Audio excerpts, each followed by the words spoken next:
Bonjour, marhaba bikom, fait le podcast de Red Star Tunisie qui nous fait entrer dans un univers passionnant où l'innovation rencontre la durabilité, où l'audace prend forme sous la bannière de l'entrepreneuriat vert. Bienvenue à notre nouveau-né, Greencast, اللي باش نحكيو فيه green et entrepreneuriat en mettant en avant des parcours inspirants, des idées novatrices, impact positif, social et environnemental.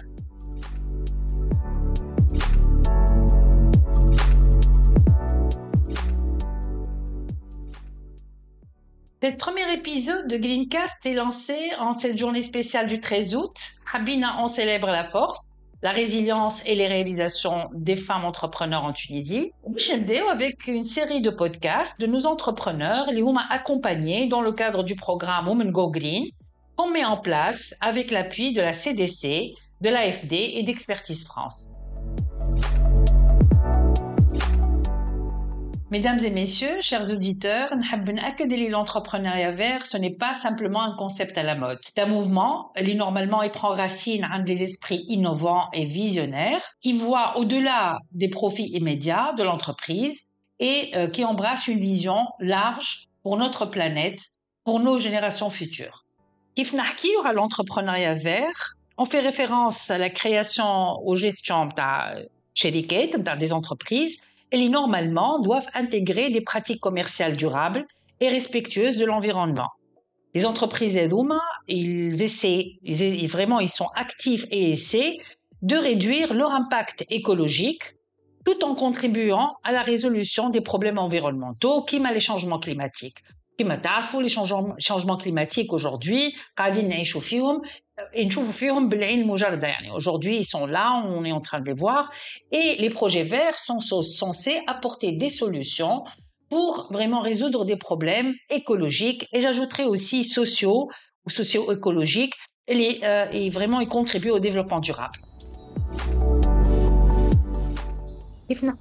Entrepreneuriat vert ou entrepreneur vert, on pense directement à des solutions innovantes اللي هما يحطوهم en place pour développer des solutions اللي هما ils atténuent et contribuent à l'atténuation des effets de changement climatique. Donc on peut inclure مثلا des technologies de production d'énergie propre, les pratiques agricoles durables, اليوم كما تعرفوا فما comme exemple des solutions technologiques ils gèrent l'utilisation de l'eau في l'irrigation, فما مثلا de l'agriculture hydroponique اللي تنقص من l'utilisation de l'eau. On sait très bien في تونس les problèmes de stress hydrique les عنا et tout ça.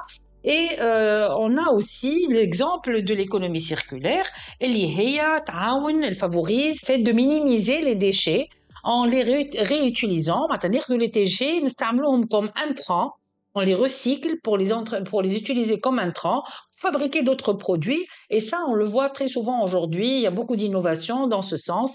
Ça réduit la pression des ressources naturelles et contribue à la réduction de l'empreinte carbone.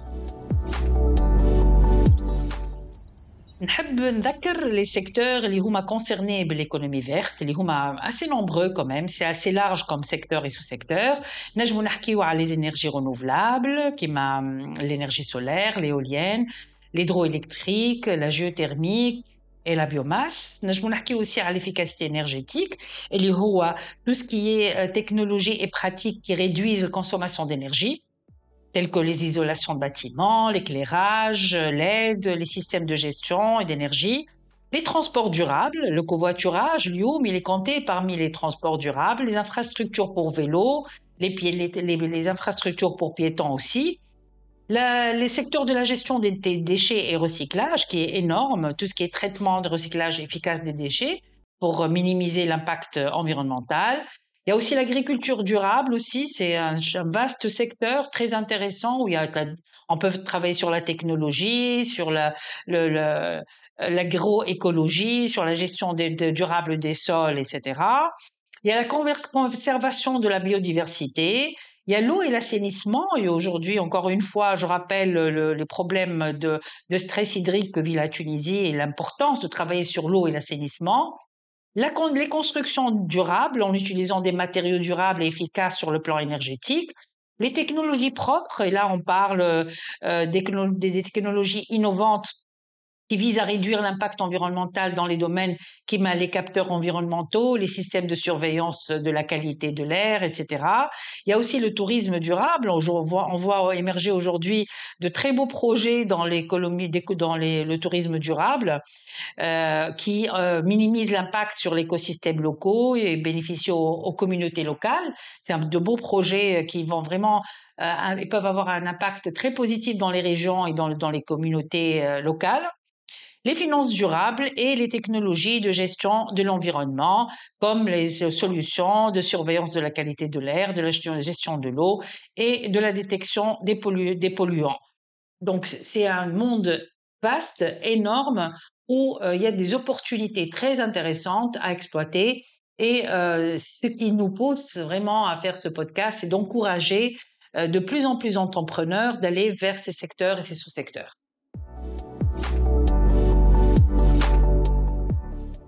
Si j'ai des conseils à donner à des entrepreneurs verts ou des entrepreneurs qui sont intéressés par le secteur de l'entrepreneuriat vert et circulaire, je dirais soyez curieux, regardez autour de vous, soyez à l'écoute de la nature et de l'environnement, regardez autour de vous, faites des recherches. Vous pouvez trouver des solutions innovantes très intéressantes dans le secteur et donc de bonnes opportunités d'investissement.